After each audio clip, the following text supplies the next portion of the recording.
Hey guys, welcome back to another mountain episode here.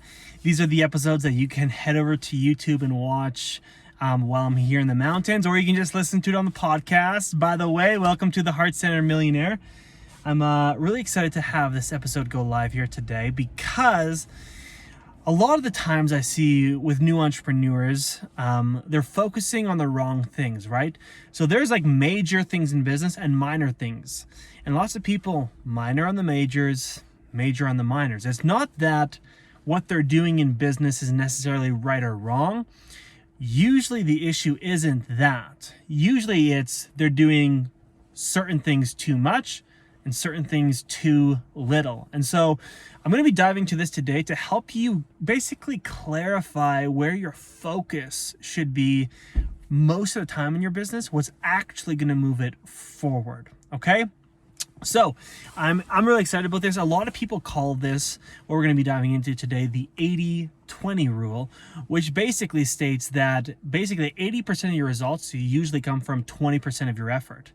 And so narrowing in and focusing on those 20% that actually move the needle the most is what's going to be best for growing your business. And this is so important because I see so many, especially new entrepreneurs, but also people that are making six figures or multiple six figures. They're basically chasing shiny object syndrome. They're focusing on a lot of stuff that maybe is helpful or an optimization, but it's not a necessity. So let me walk through it. I'm going to actually kind of clarify what I mean by this. There's a lot of people who they focus all of their time on what we term optimizations. Optimizations aren't bad things. They're good things that should be focused on a minority of the time that most people spend majority of the time on. Then there's what we call necessities. Necessities are things that you absolutely need in order to grow your business. These are what we call needle movers or key performance indicators. These are the things that literally across the board, if you do more of it, you'll get better results or you'll grow your business faster. Okay, so we split it up into every business. At any point, you could be doing one of two things. You could either be focusing on the necessities in your business and growing them, or you could be focusing on optimizations. Now I'm going to give a couple examples of this. So basically, a necessity to growing your business is sales. Okay, if you don't have any sales coming in your business, you don't have a business, because cash is basically the blood of the business, the lifeblood. If you don't have any coming in, you have zero business. That's what we would call a necessity. Okay, if you sell more, you'll get more people buying. Great, that's a necessity. Now, what's an optimization? An optimization could be that you get better at sales, right? It could be you getting better at writing good copy in your post that sells a little bit better, or your emails. An optimization could be a sales page that you create. Now, it's not a necessity. It's not something that you have to have in order to grow your business, but it's an optimization, right? So if we were to look at this, you should spend 80% of your time focusing on the sales themselves, and a minority of the time on the minor details like improving your copy, creating sales pages, etc. It's similar to, I always refer to climbing mountains because that's just what's present of mind for me. By the way, isn't this an epic view here? I'm just sitting here by the water here. If you're watching this on YouTube, you could have just saw that. But when you're climbing a mountain, what's the necessity? That you physically walk up the mountain. You, with your feet, take steps up the mountain. Now, what's an optimization? An optimization could be getting better boots that grip better, slip less. An optimization could be getting hiking poles that'll make it easier on your legs to go up the mountain. Are they a necessity?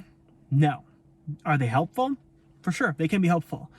And it's the same thing in your business. So you want to find out, what are the needle movers that literally move my business forward? Those are the necessities. So in CCI, when we're talking to our clients about this, we're often talking about the 4 steps, right? Building your targeted audience, generating quality leads out of them through value pieces, nurturing them, selling to them, Those are the 4 needle movers in client acquisition. I don't care what you use, paid traffic, organic, collaborations, PR, podcasts, whatever it is. Those are the 4 steps. Those are necessities. They don't change. Now, in optimization, I'll give you a couple optimizations that a lot of people teach are necessities. Having the perfect bio, having the perfect profile picture, having a website, having aesthetics on point. All of those things, they're optimizations. They're optimizations to people seeing your content more. They're optimizations to people maybe following you more, but they're not necessities, right? The necessity to get a customer online is to find someone who has the problem that you can solve, present your opportunity to them, like, hey, I can help you solve this problem, and them to buy in. That's all you need to move your business forward. And a lot of people think they need all the sexy, flashy, hyped up stuff in order to grow their business. But oftentimes the sexy, flashy stuff is the optimization. It's not the necessity or the basic thing that you actually need. And one of the things I say all the time, this is something worth writing down, which is getting better at the basics is what's best for business. I'll say that one more time because I want you to write that down.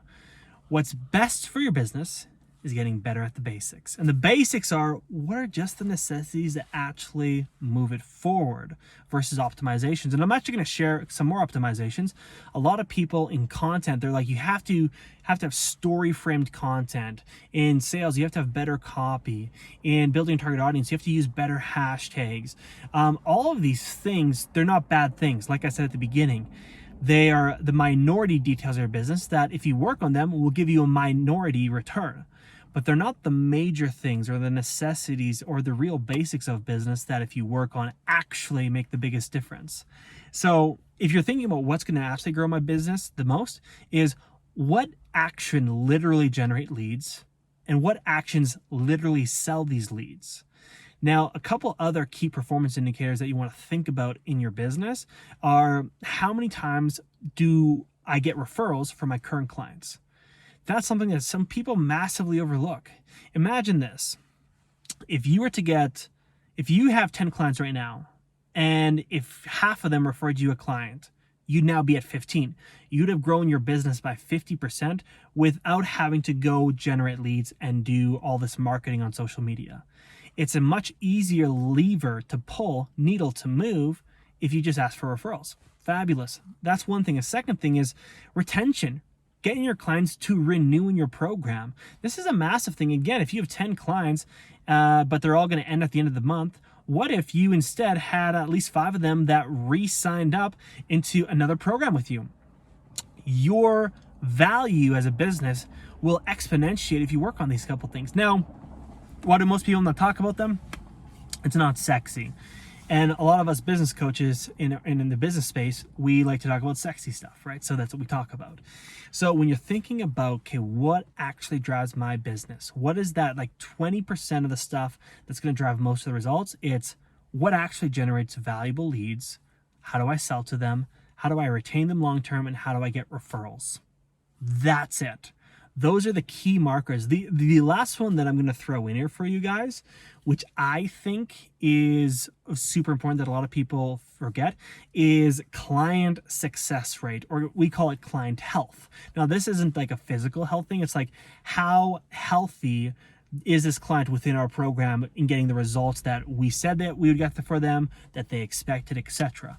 Tracking this has been a game changer for us because now we can see we actually get 92% of our clients the exact results that they're wanting to get in their businesses because we're just so flippin' focused on it. And again, it's a necessity. Now that we have $1 million business, one of the things that we are doing is we are starting to optimize things. You'll probably see I just did get a sales page made. I am starting to do a little bit more copy in my email marketing. I am starting to do a little bit more of this other stuff that is optimizations because the basics and the necessities of business are operating so freaking well. And so we do want to make sure that all the effort that we're putting into goes from 80% effective to 90% effective, which optimizations and minority details will allow you to do. But they're not useful for you before you just do the do. Okay? So today what I want you to write down is mainly those 4 things. What actually generates leads for me? What you can do is you can look at where did my last 5-10 clients come from and figure out, can I generate more leads like them from similar places through similar situations? If you can, great, that's a needle mover. Also look at your sales process. The people that bought from you, how did the sales opportunity go? How did the sales process go? Duplicate that. Make sure your retention and referral rates at baseline, try to get them both up to 30%, where 30% of your clients refer you someone and 30% of your clients renew. Have it as a long-term goal to get that up to 50% or more, and that's an incredible rate for most businesses. So I hope you guys found this helpful today. Now, if you did, make sure that you leave a review down below and share this on social media, because there's probably a lot of people that would find this very valuable. And so I'd love to hear you sharing with other people. Now, if you do want to watch these video versions, go over to our YouTube. It's Heart Centered Millionaire. You can check them out there, and there'll be more of me in the nature, me outside, just sharing with you guys these different short solo episodes. So I hope you guys have an amazing rest of your day. If you have any questions about any of this, don't hesitate. Feel free to reach out. I'm always one message away. Bye for now, guys.